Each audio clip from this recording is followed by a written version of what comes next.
Nothing more exciting for a Monday morning than some new Apple news, and what we've got today is a bunch of updates to the 13-inch MacBook Pro.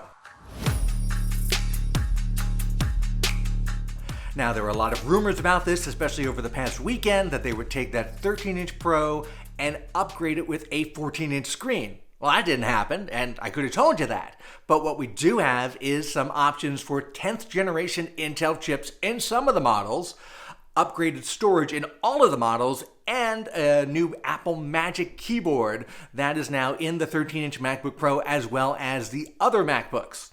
So let's start with the 10th generation parts from Intel. Obviously better performance, better integrated graphics. That's really important as well. But you're not going to get that in the less expensive MacBook Pro models, the $1,299, the $1,499 base models. You're going to have to trade up to the $1,799 and $1,999 13-inch MacBook Pros in order to get access to that 10th generation part. For the two less expensive MacBook Pros, you're still going to get an 8th generation processor, and that's frankly fine for most people, but if you're shopping for a new MacBook, you may want to have newer parts in it, and I get that.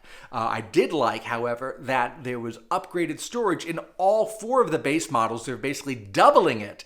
So the $1,299 base model goes from 128 gigs of storage, which is shocking that they still had that, to 256. The 256 models go to 512. The 512 models go to 1 terabyte. And now the top end upgrade that you can add goes from a 2 terabyte upgrade to a 4 terabyte one. So that's plenty of storage right there.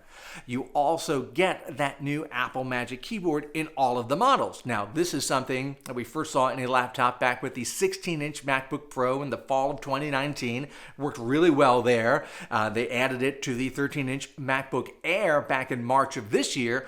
Also worked really well there. They basically took that butterfly keyboard that has been in Macs for years that everybody hated. Frankly, it was never really as bad as everybody said, but it wasn't great. And they made some incremental improvements over the years, but it never quite got where it needed to be. People still had stuck keys. They had to have the keyboard serviced and replaced. Well, the new version, they call it the Magic Keyboard, which is what they've called their standalone keyboards for iMacs for a long time. Well, that Magic Keyboard is now available in the 16-inch Pro, in the 13-inch Air, and now in the 13-inch Pro as well. If you get the new add-on keyboard for the iPad Pro, they call that the Magic Keyboard as well.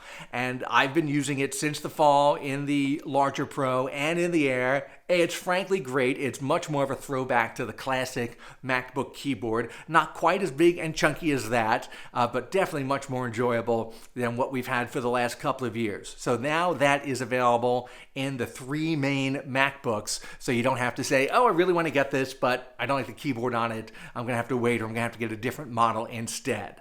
So what we have with the upgraded 13-inch MacBook Pro is the ability to add some more modern CPUs, but you are going to have to pay extra for it.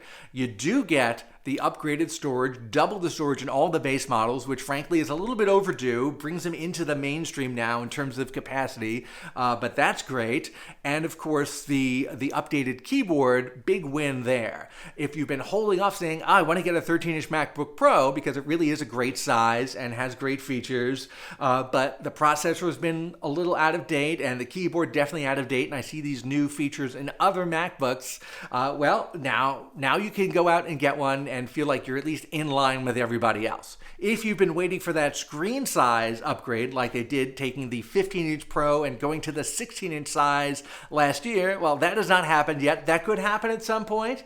Apple could also switch to their own branded chips at some point like they've been threatening to do for years and we've always heard a lot about. Still Intel based for now, but the new 13-inch Pro, not the most gigantic announcement in the world, but those are available with the CPU and storage and keyboard upgrades from today. So now you can choose from the 13-inch Air, the 16-inch Pro, the 13-inch Pro, all have modern keyboards, all have at least the options for modern CPUs, and all have decent storage options.